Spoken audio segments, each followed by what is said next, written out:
Today we'll talk about how can you fix this problem or know how you can do that on your Blinkit app. So all you have to do, so you just click here on settings, click on it here. When you just click on settings, it's going to show for you list like this here.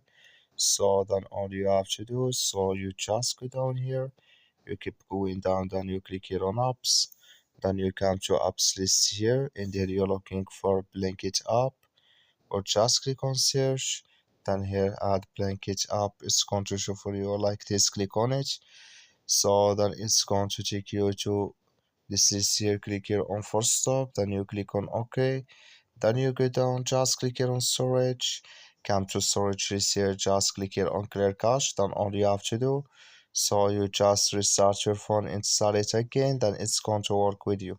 That's all you have to do. Thank you for watching. Don't forget to support us by liking, subscribe.